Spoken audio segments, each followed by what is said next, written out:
తనను మంత్రి అక్షయ్ను బీఆర్ఎస్ లోకి తుమ్మల నాగేశ్వరరావు తీసుకువెళ్లారని పొంగులేటి గుర్తు చేశారు. ప్రజలకు మంచి చేయాలని బీఆర్ఎస్ లో చేరినట్లు ఆయన చెప్పారు.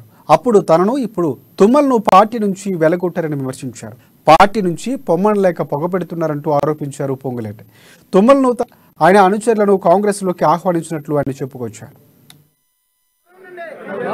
ఆనాడు ఈనాటి ముఖ్యమంత్రి కల్వకుంట్ల చంద్రశేఖరరావు గారి ఆహ్వానం మేరకు టీఆర్ఎస్ పార్టీలో చేరిన తర్వాత వారి కేబినెట్ లో మంత్రి ఇచ్చిన తర్వాత వారి పద్ధతి ఏదైతే ఉందో ప్రజలకి మంచి చేయాలి, ప్రజలకి సహకరించాలి, ప్రజలని అభివృద్ధి బాటలో నడపాలనే దాంట్లో భాగంగా అదే బాటలో పయనించి ఆ పార్టీని ఈ జిల్లాలో వారి చేతుల మీదుగా అభివృద్ధి జరుగుతున్న టైంలో నన్ను ఇప్పుడు స్థానికంగా ఉన్న మంత్రివర్యులు అజయ్ కుమార్ గారిని టీఆర్ఎస్ పార్టీలోకి తీసుకెళ్లిన మాట మీరందరూ చూశారు. తదుపరి కొన్ని శక్తులు కొన్ని కుయుక్తులతో ఏదైతే వారికి ఇష్టం లేకపోతే పార్టీ నుంచి పంపించే పద్ధతులు కొన్ని ఉంటాయి. పొమ్మనకుండా పొగబెట్టే కార్యక్రమం చేపట్టి ఆ పార్టీలో అనేక అనుచరులు అభిమానులతో చర్చించి పార్టీ మార్పుపై నిర్ణయం తీసుకుంటారని తుమ్మల తెలిపారు. కాంగ్రెస్ పార్టీ తనను ఆహ్వానించిందని, అయితే అభిమానులు అభిప్రాయానికి అనుగుణంగానే నడుచుకుంటారని చెప్పారు. ప్రజల సహకారంతో ఖమ్మం జిల్లాను అభివృద్ధి చేసినట్లు తెలిపారు.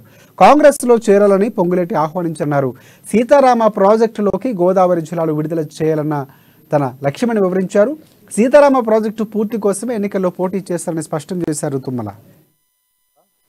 నా స్వార్థం కోసం కాకుండా, నా కుటుంబం కోసం కాకుండా, నాకు వచ్చినటువంటి అవకాశాలన్నీ ఉభయ రాష్ట్రంలో కానీ తెలంగాణ రాష్ట్రంలో కానీ ప్రజా శ్రేయస్సు కోసం, ప్రజా అవసరాల కోసం, ప్రజల జీవిత మెరుగుపడటానికి నాకు భగవంతుడు శ్రీరామచంద్రుడు ఎంత శక్తిస్తే అంత అన్ని రాజకీయ పార్టీల, అన్ని ప్రభుత్వాల, ప్రజల యొక్క సహకారంతో ఈ జిల్లాని అన్ని జిల్లాల కంటే గిరిజన ప్రాంతమైనప్పటికీ, అటవీ ప్రాంతమైనప్పటికీ అనేక రాజకీయ పార్టీలకి నిలయమైనటువంటి ఈ జిల్లాని నేను ఏ పార్టీలో ఉంటే ఆ పార్టీని అభివృద్ధి చేసుకుంటూ అందరి యొక్క సహకారంతో జిల్లా సర్వతోముఖాభివృద్ధి, అది నీటిపారుదలలో ఉంటే నీటిపారుదల